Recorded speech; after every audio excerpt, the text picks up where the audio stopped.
Well, every week we go through, and I have a sheet right here in front of me right now, and it's full of sound cuts, and I never get to everything. You never know really how the news is going to move throughout the 3 hours that we're doing the show. And Brad and Leah do such a great job curating all of this sound for us, and I don't obviously always get to everything. So, what did I miss? Brad wants to get every ounce of airtime off the work that he does. So I don't blame him. He gets to tell us what I missed this week and what we need to still listen to. Well, Annie, let's start off with cut number 1. Okay, set it up for me. So this is Charlie Hurt, and he is a Fox News contributor, and he was talking to Jesse Waters, and he was talking about Joe Biden and his And the age. real constitutional question here that every single one of those Democrats who are trying to defend him need to ask themselves is, Joe Biden has lost his marbles. His cheese has slid off the cracker. So the question is, who is in charge at the White House? Because it's not Joe Biden. Did you come up with that phrase first? Yes. Cheese slid off the cracker? I didn't make up that phrase, but nobody says that. Just weirdo me. And Charlie You Kirk. did say that the other day, and then Charlie Hurt said it. Probably in the same situation with the meteorology thing. He was listening to us to find out if it was snowing. I'm sure Charlie. It's really not that. Charlie Hurt is not listening to the Annie Fry Show. Although, if you are, Charlie, I named my son after you. Yeah. True story. It's important that you know that. He's like, psycho. What I find ironic about it, though, is the fact that I use that phrase to evoke an analogy and understanding of the situation with our president. And he, in his own world, in his own terms, thought the same thing. Yeah. Like, this is a good way to explain the scenario of the president of the United States. The cheese is off the cracker. I do not think that Charlie Hurt's listening to the Annie Fry Show, but if you are. This is not completely related to that, but at night I have been eating a lot of cheese and crackers with little sausages, and man, the mustard that I have right now is so good.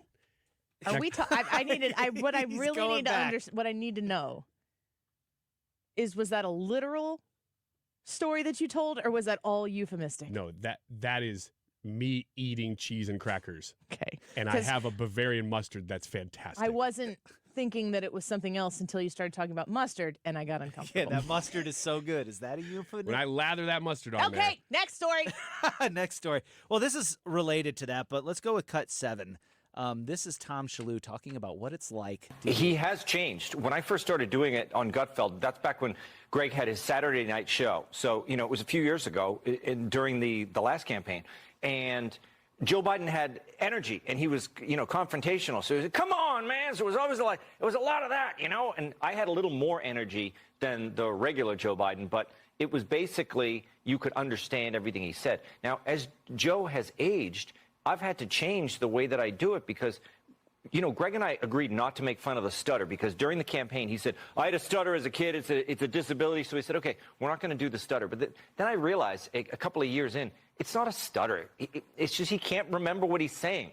It's this kind of stammer, and it's based on his lack of memory and his inability to think quickly. So I said, let's just go for it. So I started doing more of an imitation of him, and it's difficult because he kind of just slurs his words. It sounds like he has socks in his mouth, Yeah, it does. I hadn't heard that clip. Yeah. So I just think it's interesting that what we're doing here is we're seeing a common theme now, but both of these are from conservative outlets, Fox to be precise. But cut 5 here is somebody else talking about this. Joe Biden?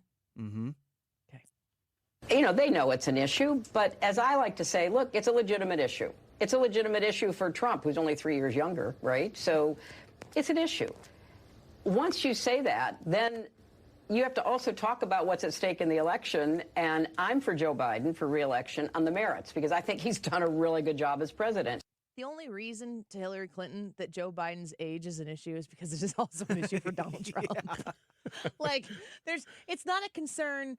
Okay, fine, it's a concern, but what's the obvious thing that you fill in every blank with? Trump. Yeah, but that's the pivot, though. This is what the left is going to do. They're going to pivot and make it an age-related thing so that Trump can't hit Biden on age because they're so close to age. But what the real concern was, and that was in the first 2 clips that we played, is it's a memory issue. Biden's mind is going. It's not that Biden is in his 80s. It's that he's in his 80s and his mental facilities are degrading. Hillary is like a vulture Sorry, go on. No, please. You had your Donald Trump hand. I was ready to go, but you go on with your vulture. No, that's really all I had to say.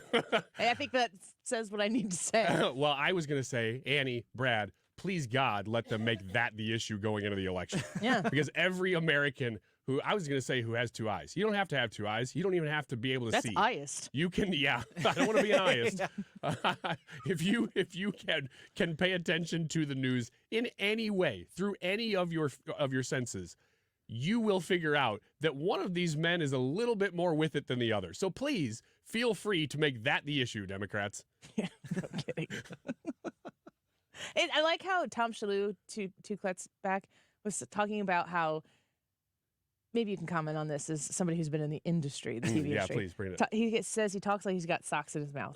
Because I think that when you're trying to mimic something or understand something really well, it's good to come up with like that type of a setup because that makes it consistent from time to time to time that you're going to imitate. You just imagine you have socks in your mouth. Well, people don't talk about. They talk about how he's very forgetful, but the slurring of the words. Like we have on our Biden bingo card that if you're ever watching us on the YouTube channel while Joe Biden is giving a speech, and I kind of limit the times where we disseminate those to, I don't want it to be about something that's very serious or whatever. It's more for when he's making things that are more political, which is turning into be everything. But there's indiscriminate mumbling is one of the squares on there. And we're kind of strict on that because sometimes the whole thing is mumbling. But the indiscriminate mumbling is this, what's the word? You know how to say it. Pressure. Pressure. When at the end you're like, you just lift your head and you look at each other like, what were those words? What was that one? And nobody knows. Yeah. What is it like? I'll thank God for the Great Lakes. Don't mess with the women of America unless you want her to get to the benefit. Yeah, it's like I need to know the end of that sentence. He's in charge of free world peace. Yeah. He just can't speak. I will tell you this: I don't do impersonations, but the people who do, I know that they find a thing or two, and then they just really amplify those things. It's like a caricature. And the hard part about Biden. Because Trump's real easy to do, but he's just got a real unique voice, so he's hard to imitate because his voice is so strange. But Biden doesn't. You can kind of talk like Biden. The problem is his speech patterns have changed so rapidly that he's hard to grab that thing because that thing is changing all the time as he deteriorates. So he's hard to do impersonations of for that reason. There's your industry answer, by the way. Thank you. You're welcome. Next cut. Yeah. I'm going for it. Cut 21. 20. This is a real court case. Oh, no. Did you edit this? So in Mr. Wojciechowski's response, he admits that he possessed the medical specimen, and he admits that he disposed of them. Okay. I am suing for the return of them and damages in the amount of $6,500. She had her testicles removed. I believe, if I recall correctly, it was March 23rd, and they were left in the fridge. I wanted nothing to do with it. I thought it was odd, but I try not to judge because everybody's a little different. If it's what made her happy, whatever. I want nothing to do with them. I'm not one for body parts and all that stuff. It's kind of gross, actually. It's part of her twisted humor, not mine. So they were in the house from April to... They were there from April 2022 until July of 2023 when I disposed of them. Do I have to play cut 22? Played cut 22. Do we need to set the what have you heard this? I have. This is a real lawsuit.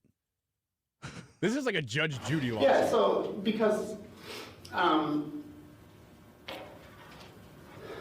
that physical anomaly has been a point of stress in my life since I can remember, and my middle name that I chose is D because my whole life I've been called Big D. I'm D from the D, and I thank God that these D's nuts were extracted. And they were put into a biohazard bag. And for and giggles, I put them in a mason jar. And I put them in the fridge next to the eggs. So let me ask you this, was the conversation ever from you, I'm done with you, could you please get your testicles out of my refrigerator? That never came up, and if they were so important to her, I don't understand why she didn't grab them then. So the amount that I'm claiming is for the damages of not having these nuts with me. I want them in my fridge, not his. I'm not sure why he would want to keep them. The damages were the loss of these nuts.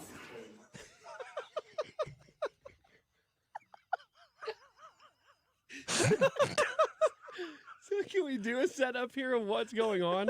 I don't know what's left to say. So I think it's two people who had been in a relationship, Yes. I guess, Yes. and one of them is still a guy. Yes. The other one had been a guy. Yes. But had his testicles removed and put him in the freezer. Next to the eggs. And then they in the broke up. refrigerator. Next to the eggs. And then they broke up. And then the one is trying to sue the other one for his they nuts broke back. up. They broke up, and the one that left, the one whose testicles were by the eggs, didn't take them with him, her. At that I don't time, know. I don't know. Them. Yeah, them didn't take them. Just The other person, didn't take. the other person was like, I don't want these nuts in my refrigerator. No, these. These. Yeah, But it wasn't right away. right. It was he After left a him in couple there of for a while. months. Yeah. And then threw them away. Eventually, he's like, "All right, I don't want the testicles in there Yeah. anymore." Now, Big D, the person number one, Big is D. suing for the loss of these nuts. I like that they try to use official language because they're in court. Like, well, that physical anomaly has been a point of contention for a long time for D's nuts. I feel so bad for the judge because you can hear the judge in there. He's like, no, hold on, let me clarify. And he has to play this so straight. And I would be like, you're both ridiculous. Get out of my courtroom. Plus, trying to put a monetary value on them. You know? I mean, it'd be really hard because, gosh, in some senses, you're like, those are very valuable to me. But in this court case, he didn't want them. They were exposable. Or they were disposable. Didn't like them, but did Exposable. want to keep them. I just want you boys to understand that I am listening to this segment. I have nothing This to say. is what you missed this week. And I can't wait to tell you on the break what I'm talking about in text messaging on my phone right now while we're having a D's nuts conversation. Oh, I can't wait. There's something brewing that might happen on the show and move things around a little bit. Ooh, you talking about today? Yeah. Ooh. It's happening quickly. Ooh, okay, stay tuned. All right. Let's take a break. Anything else you'd like to say about D's nuts? I've never said that before in my lifetime. No, I mean, I have nothing else to say I about hope that the those guests nuts. that I'm potentially scheduling to come on here within the hour, which is a huge guest, never been on the show before, but huge guest. I hope that Is it Big D? This I don't have an answer for that. I hope that they are not listening right now, making their decision as to whether to come on the show or not. And I'm not 100% sure if this would be persuasive or the counter.